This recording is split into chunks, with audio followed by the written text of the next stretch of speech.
നമസ്കാരം. ഈ മണിക്കൂറിലെ പുതിയ വാർത്തകൾ അറിയാം സെക്കൻഡ് റൗണ്ടപ്പിലൂടെ. ആദ്യം തലക്കെട്ടുകളിലേക്ക്. പാകിസ്ഥാന് വേണ്ടി ചാരപ്പണി, ഗുജറാത്ത് സ്വദേശി അറസ്റ്റിൽ.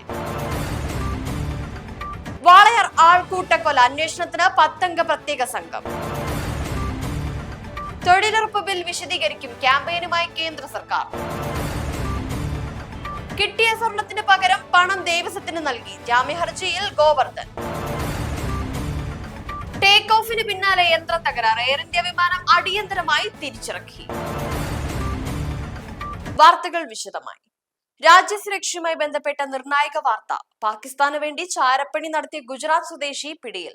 ആനന്ദ് ജില്ലയിൽ നിന്നുള്ള യുവാവാണ് അന്വേഷണ ഏജൻസികളുടെ പിടിയിലായത്. ഇന്ത്യയിലെ പ്രതിരോധ മേഖലയിലെ സുപ്രധാന വിവരങ്ങൾ പാക് ചാര സംഘടനയായ ISIക്ക് കൈമാറിയതായാണ് വിവരം. സംഭവത്തിൽ കൂടുതൽ അന്വേഷണം പുരോഗമിക്കുകയാണ്.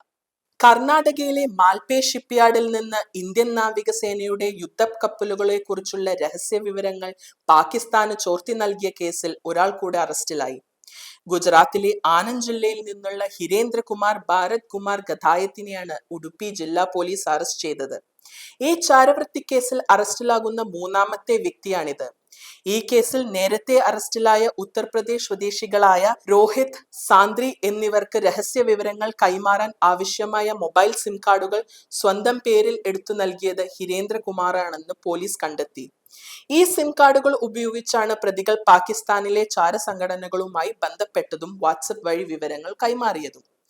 ഉടുപ്പി, കൊച്ചി ഷിപ്പ്യാർഡിലുമായി നിർമ്മാണം പൂർത്തിയാക്കുന്ന നാവികസേന കപ്പലുകളുടെ വിവരങ്ങളാണ് പ്രതികൾ ചോർത്തിയത്.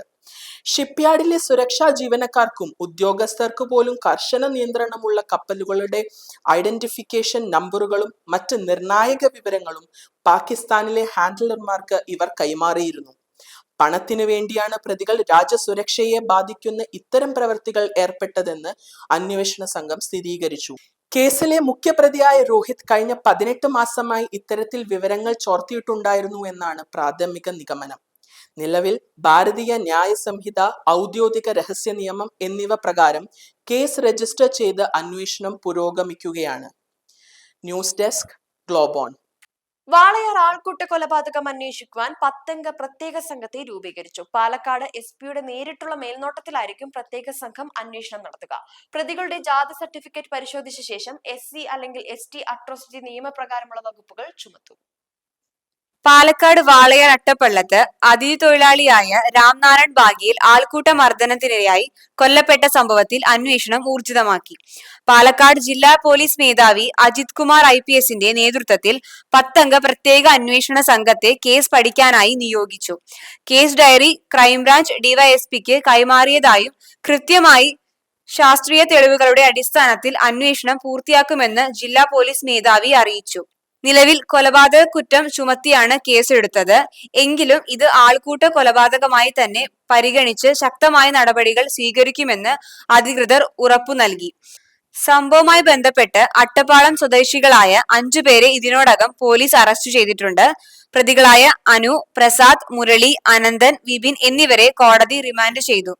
മർദ്ദനത്തിൽ 15ഓളം പേർക്ക് പങ്കുണ്ടെന്നാണ് പോലീസിന്റെ പ്രാഥമിക നിഗമനം. മർദ്ദനമേറ്റ രാംനാരായണിന്റെ ശരീരത്തിൽ 20ലേറെ മാരകമായ മുറിവുകളുണ്ടെന്നും തലക്കേറ്റ ക്ഷതമാണ് മരണകാരണമെന്ന് പോസ്റ്റ്മോർട്ടം റിപ്പോർട്ടിൽ വ്യക്തമാകുന്നു. മോഷണക്കുറ്റം ആരോപിച്ചും ബംഗ്ലാദേശിയാണോ എന്ന് ചോദിച്ച് മണിക്കൂറുകളോളം യുവാവിനെ വിചാരണ ചെയ്യുകയും ക്രൂരമായി മർദ്ദിക്കുകയും ചെയ്തതായി ദൃശ്യങ്ങളിൽ നിന്ന് വ്യക്തമാകുന്നു. പ്രതികൾക്കെതിരെ കർശന നടപടികൾ സ്വീകരിക്കുമെന്നും ഇരയുടെ കുടുംബത്തിന് 10 ലക്ഷം രൂപ അടിയന്തര ധനസഹായം നൽകുമെന്ന് സർക്കാർ പ്രഖ്യാപിച്ചിട്ടുണ്ട്. തൊഴിലുറപ്പ് ബില്ലിലെ വ്യവസ്ഥകൾ വിശദീകരിക്കാൻ കേന്ദ്ര സർക്കാർ രാജ്യവ്യാപകമായി വിപുലമായ ക്യാമ്പയിൻ ആരംഭിക്കുന്നു. പുതിയ ഭേദഗതികൾ വഴി തൊഴിലാളികൾക്ക് ലഭിക്കുന്ന ആനുകൂല്യങ്ങളെക്കുറിച്ച് ജനങ്ങളെ ബോധവാന്മാരാക്കുകയാണ് ഇതിന്റെ ലക്ഷ്യം. ദേശീയ തൊഴിലുറപ്പ് പദ്ധതിയിൽ വലിയ മാറ്റങ്ങൾ ലക്ഷ്യമിട്ട കേന്ദ്ര സർക്കാർ അവതരിപ്പിച്ച പുതിയ ബില്ലിനെ ചൊല്ലിയുള്ള രാഷ്ട്രീയ തർക്കങ്ങൾ മുറുകുന്നു. മഹാത്മാഗാന്ധി ദേശീയ ഗ്രാമീണ തൊഴിലുറപ്പ് നിയമത്തിന് പകരം Viksit Bharat guarantee four Rozgar and Aajeevika mission അഥവാ VBG റാംജി എന്ന പുതിയ നിയമം നടപ്പിലാക്കാനാണ് കേന്ദ്രത്തിന്റെ നീക്കം. പദ്ധതിയിൽ നിന്ന് മഹാത്മാഗാന്ധിയുടെ പേര് ഒഴിവാക്കിയതും സാമ്പത്തിക ഭാരം സംസ്ഥാനങ്ങളുടെ മേൽ അടിച്ചേൽപ്പിക്കുന്നതും ചൂണ്ടിക്കാട്ടിയാണ് കോൺഗ്രസ് രാജ്യവ്യാപകമായ പ്രതിഷേധത്തിന് തയ്യാറെടുത്തത്. ഡിസംബർ 27 ചേരുന്ന കോൺഗ്രസ് പ്രവർത്തക സമിതി യോഗത്തിന് ശേഷം ശക്തമായ സമരപരിപാടികൾ ആരംഭിക്കുവാനാണ് പ്രതിപക്ഷത്തിന്റെ തീരുമാനം. എന്നാൽ ഈ പുതിയ മാറ്റങ്ങൾ ഗ്രാമീണ മേഖലയുടെ വികസനത്തിന് അത്യന്താപേക്ഷിതമാണെന്ന നിലപാടിലാണ് കേന്ദ്ര സർക്കാർ. പുതിയ ബില്ലിലൂടെ നിലവിലുള്ള 100 തൊഴിൽ ദിനങ്ങൾ 125 ദിവസമായി വർദ്ധിപ്പിക്കുമെന്നും വേതന വിതരണം കൃത്യസമയത്ത് ഉറപ്പാക്കുമെന്നും സർക്കാർ അവകാശപ്പെടുന്നു. കൃഷി സമയങ്ങളിൽ തൊഴിലാളികളുടെ കുറവ് പരിഹരിക്കുവാനായി വർഷത്തിൽ 60 ദിവസം പദ്ധതിക്ക് അവധി നൽകാൻ സംസ്ഥാനങ്ങൾക്ക് അധികാരം കൃഷി സമയങ്ങളിൽ തൊഴിലാളികളുടെ കുറവ് പരിഹരിക്കുവാനായി വർഷത്തിൽ 60 ദിവസം പദ്ധതിക്ക് അവധി നൽകാൻ സംസ്ഥാനങ്ങൾക്ക് അധികാരം നൽകുന്ന വ്യവസ്ഥയും പുതിയ ബില്ലിലുണ്ട്. ഈ നേട്ടങ്ങൾ ജനങ്ങളിൽ എത്തിക്കുന്നതിനായി വിപുലമായ പ്രചാരണ ക്യാമ്പയിനുകൾക്ക് കേന്ദ്ര സർക്കാർ തുടക്കം കുറിച്ചിരിക്കുകയാണ്. പദ്ധതിയുടെ സാമ്പത്തിക വിഹിതത്തിൽ കേന്ദ്രം വരുത്തിയ മാറ്റമാണ് പ്രധാന തർക്ക വിഷയവും. നിലവിൽ വേതനത്തിന്റെ 100% കേന്ദ്രം നൽകുമ്പോൾ പുതിയ ബിൽ പ്രകാരം അത് 60:40 എന്ന അനുപാതത്തിൽ കേന്ദ്രവും സംസ്ഥാനങ്ങളും പങ്കിടണം.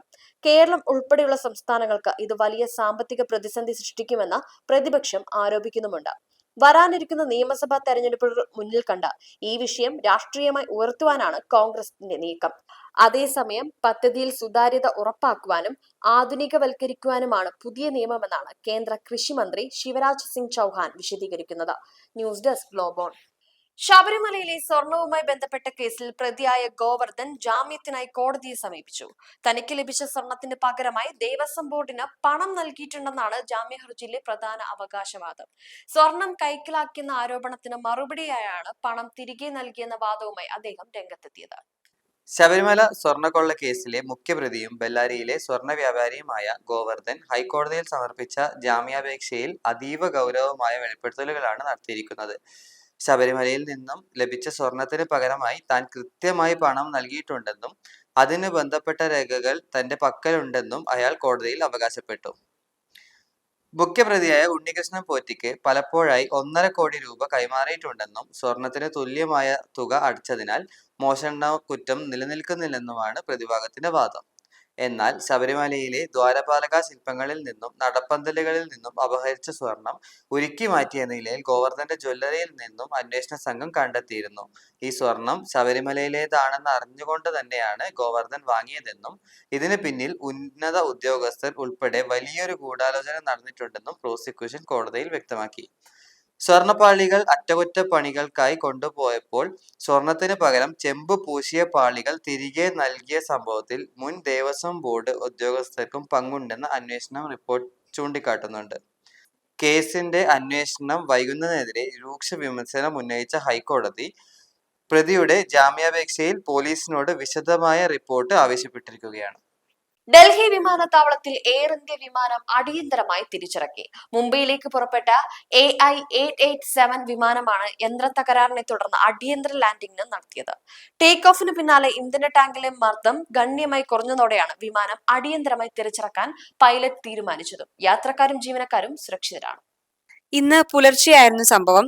ടേക്ക് ഓഫിന്റെ തൊട്ടു പിന്നാലെ വിമാനത്തിന്റെ വലതുവശത്തെ എഞ്ചിൻ ഓയിൽ മർദ്ദം പെട്ടെന്ന് കുറയുന്നതായി പൈലറ്റിന്റെ ശ്രദ്ധയിൽപ്പെടുകയായിരുന്നു. തുടർന്ന് മിനിറ്റുകൾക്കുള്ളിൽ ഓയിൽ മർദ്ദം 0-ലേക്ക് താഴ്ന്നതോടെ സുരക്ഷാ മാനദണ്ഡങ്ങൾ പാലിച്ച് വിമാനം അടിയന്തരമായി ഡൽഹിയിലേക്ക് തന്നെ മടക്കാൻ പൈലറ്റ് തീരുമാനിക്കുകയായിരുന്നു. വിമാനത്തിൽ 335 യാത്രക്കാരാണ് ഉണ്ടായിരുന്നത്. വിമാനം പറന്നുയർന്ന് ഏകദേശം 1 മണിക്കൂറിനുള്ളിൽ തന്നെ സുരക്ഷിതമായി ഡൽഹിയിൽ തിരിച്ചെത്തിക്കാൻ സാധിച്ചു. വിമാനത്താവളത്തിൽ ഫുൾ എമർജൻസി പ്രഖ്യാപിച്ചാണ് ലാൻഡിംഗ് നടത്തിയത്. യാത്രക്കാരും ജീവനക്കാരും പൂർണ്ണ സുരക്ഷിതരാണെന്ന് ആർക്കും പരിക്കില്ലെന്നും എയർ ഇന്ത്യ വക്താവ് അറിയിച്ചു. എഞ്ചിൻ തകരാറിനെ കുറിച്ച് directorate general of civil aviation വിശദമായി അന്വേഷണം ആരംഭിച്ചിട്ടുണ്ട്. യാത്രക്കാർക്കായി എയർ ഇന്ത്യ മറ്റൊരു വിമാനം ഏർപ്പെടുത്തുകയും അവർക്ക് ആവശ്യമായ ഭക്ഷണവും മറ്റു സൗകര്യങ്ങളും വിമാനത്താവളത്തിൽ ഒരുക്കുകയും ചെയ്തു. ഇതോടെ സെക്കൻഡ് റൗണ്ട് ഓഫ് വാർത്തകൾ അവസാനിച്ചു. വീണ്ടും പുതിയ നിർണായകമായ വാർത്തകളുമായി പ്രൈം ടൈം അപ്ഡേറ്റ്സിൽ കാണാം.